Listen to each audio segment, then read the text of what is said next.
Can you stop a customer from cropping your images? You cannot turn cropping off, but if you have proof delay turned on, you can modify that cropping that they applied. So you can basically override the cropping that they used, but you cannot turn off cropping in the shopping cart to start with. Okay, good. And just quite a few people were asking about the back printing and the boutique packaging is now available at Loxley's, which it is, isn't it? Yes, yes, it is. Yeah. Okay, other questions. Link to which print company? Can I change the order of my image displays manually with a SmugMug? I don't know what that question is there, to be honest. Well, if you want to... I understood it to begin with. Okay, other question. If you want to, I think, are they just... If they're asking if you can change the order of the images, then yes, you can absolutely do that. You can turn on arrange mode here and move the images around. There's other arranging tools that you can get to from the tools menu. Under the gallery settings, you can set up the auto sort to be by caption, file name, date uploaded, date modified, date taken, and change the sort direction. So there's multiple ways that you can change the order of the photos within your SmugMug site. Okay. Then we go into the file types as far as what can be stored and so on. So do you want to actually cover that? I mean, it's got questions, Sure. you know, about PSD and TIFFs and RAWs, and I think you should touch on Vault a little bit. So by default, you can save your JPEGs, PNGs, and GIFs. The PNGs and GIFs are basically used for your website design. Anything that you want to be printable needs to be a JPEG when uploaded to SmugMug. They can be, like we mentioned earlier, up to 100 megapixels or 50 megabytes per JPEG.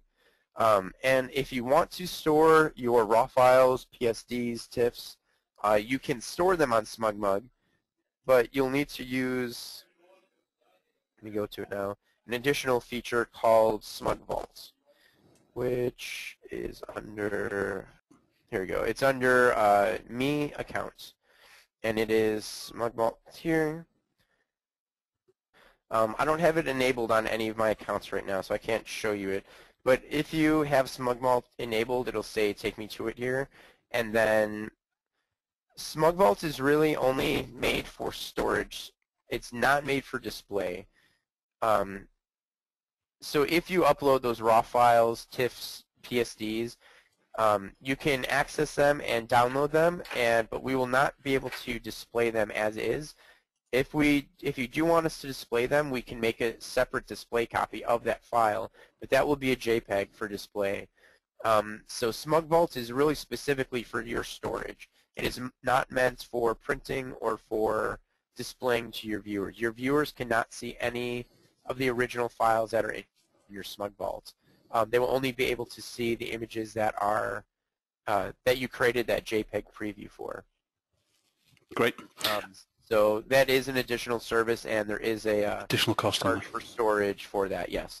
I mean, but basically once you're into the SmugMug environment, you can upload your full files that you've been doing, and that's basically your storage, isn't it? To the SmugVault, yes, exactly. I mean, you can lock the whole... Sorry.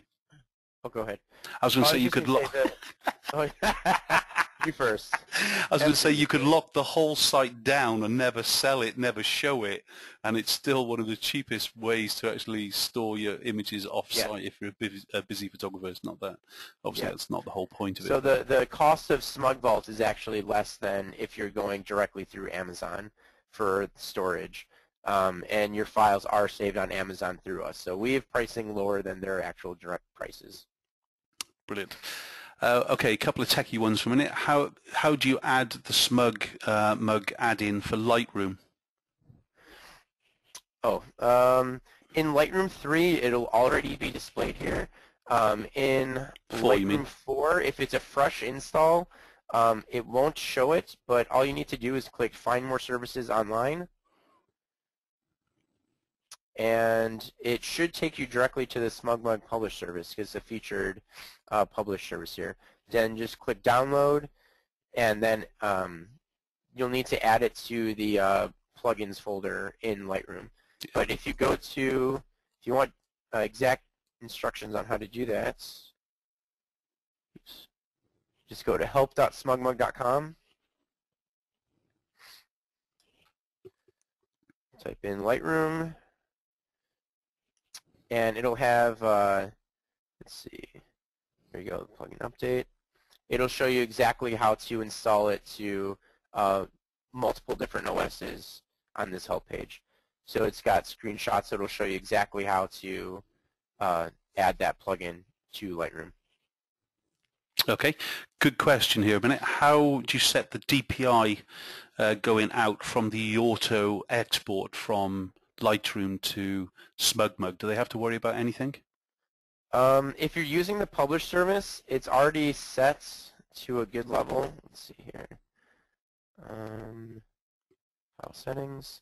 So it's already set to quality of 90, which is a good setting. Lightroom goes up to 100. At 100, you're probably almost doubling your file size from 90, and you're really not increasing the quality very much. All it's doing is removing all compression at 100. So you're ending up with a much larger file size without gaining any quality. So our recommendations is go from anywhere from 70 to 90, and you'll have a smaller file size, but retaining the image quality. We've done tests, and on screen and in print, you really cannot tell any difference between 70 and 90. The big difference is the file size is going to be a huge difference. So especially if you have a slower connection, you can go down to 70, and it will give you a smaller file so the upload process works faster. Okay, let's go into when I upload from Lightroom, it takes ages. Absolutely does. Do you agree on that? That could be if their file setting, if the quality's set higher, or it could just be that they have a slower internet connection. You also have to remember that when you're outputting through Lightroom, it's first converting the files to JPEG, and then it's uploading. So it's doing multiple processes at once. And so sometimes it can seem like it's taking a little bit longer than just directly uploading through the web uploader, but it's also doing more processes at once. So if you compare exporting that entire gallery first and then uploading that entire gallery, it's going to be the same amount of time, but it's just doing all of that at once for you. So you only click the button once instead of having to export and then manually upload. Yeah, it's basically processing before it can do anything, isn't it? So it's always going to be slow on that. Okay, do you support Aperture? There is an Aperture plugin. It's not as fully featured as the Lightroom Publish services, but Aperture users still like it a lot. The main difference is syncing photos back from SmugMug to Lightroom. You cannot do that in Aperture with the plugin. It's specifically just one-way uploading only, but it is there. And if you need to get to that, go to our help pages and type in Aperture, and let's see, it should have, oops, not that one. And there's the Aperture to SmugMug plugin right here. And actually, if you type in hacks here, let's see, you'll find this hacks and apps help page. And this has links to multiple third-party plugins and applications that are basically our customers have written that work with SmugMug.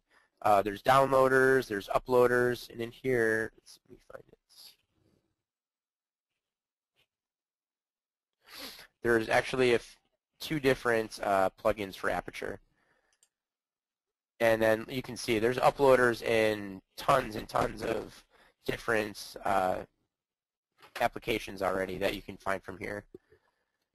And then there's iOS apps, Android, Windows 7, all sorts of apps in here that you can take a look at. So if you're ever using anything, maybe you're using WordPress and you want to be able to easily import a gallery into WordPress from SmugMug, take a look here, and some of these do that for you automatically. So that's a very helpful page, is the Hacks and Apps page. Carl, have you got anything there that you need to pick up on? There's quite a few questions coming through. I know you're doing some of them. Anything that you want to do? Yeah, I've got quite a lot of questions really about events, how people can really use it to the best. One question was, do event photography and I do quite a lot of proms, and how can I utilize it so multiple people are looking at the galleries, and how can I protect that and keep an eye on who's actually looking at my photos, etc. Sure. Okay. So the question was, how can you control who's looking at your photos for an event? You would use the event feature and use guest registration as required. Because when you do that, copy this. So here I'm viewing it logged out, and oops. Okay, so this is what this is the event registration. What it's going to do when you turn that to required. It makes the viewers give their name, their email address, and then they have to enter the captcha code just so people don't spam your events. And then once they enter all that, they'll click register, and they'll be sent an email with a direct link to the events. And that link also allows them to select their favorites in the events. So this will, the event registration allows you to see exactly who is viewing that event. And if you optionally add the password, they would need also the password to access the event itself. So if you're doing something like a prom or a wedding or any other big event where you want to make sure people have access to the site, I would pre-create an event, and then I use Moo business cards. I use the half-size cards, and I will have some images on the back. If I have them of the specific event, maybe you did the prom last year, use a couple photos from last year on it, on the one side. And then on the other side, you can have that link directly to the event so people know exactly where to go on your site to see the photos. And then once they enter that event URL, it'll take them to the event registration screen as long as you have it set in the event settings. And that way, people will start registering for the events before, even before you have the photos up, which is perfectly fine. Because if they do that, you'll see all those participants down here as the registered guests. Let me show you here.